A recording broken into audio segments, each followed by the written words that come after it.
Skip பண்ணாம முழுசா பாருங்க. ஒரு கோயிலில் இருக்க மரத்தடியில் ஒரு கண்ணு தெரியாத பெரியவர் உக்காந்துருக்காரு.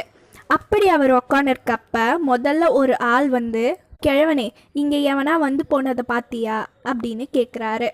ரொம்ப மரியாதை குறைவாகவே பேசுகிறாரு. அதுக்கு இந்த பெரியவர் இல்லை அப்படின்னு சொல்கிறாரு. இரண்டாவதா இன்னொரு ஆள் வந்து, ஐயா இதுக்கு முன்னாடி யாராவது இங்கே போனாங்களா அப்படின்னு கேட்குறாரு. அதுக்கு இந்த பெரியவர், ஆமாம் ஒரு இளைஞன் போனா அப்படின்னு சொல்கிறாரு. கொஞ்ச நேரம் கழிச்சு மூன்றாவதா ஒரு ஆள் வராரு. அந்த ஆள், பெரியவரே இதுக்கு முன்னாடி இங்கே யாராவது போனாங்களா அப்படின்னு கேட்குறாரு. இவர் ரொம்ப பணிவுடன் கேட்குறாரு. அதுக்கு அந்த பெரியவர், ஆமாம் ஒரு இளைஞன் அப்புறம் ஒரு அமைச்சர் போனா அப்படின்னு சொல்கிறாரு. நீங்களும் ஒரு மன்னன் தானே அப்படின்னு சொல்கிறாரு. மன்னன், எப்படி உங்களுக்கு கண்ணு தெரியாது, நீங்கள் எப்படி கண்டுபிடிச்சிங்க அப்படின்னு சொல்கிறப்ப, ஒருத்தர் பேசுகிற வார்த்தை வச்சு அவர் எப்படிப்பட்டவர் கண்டுபிடிச்சிடலான்னு சொல்கிறாங்க.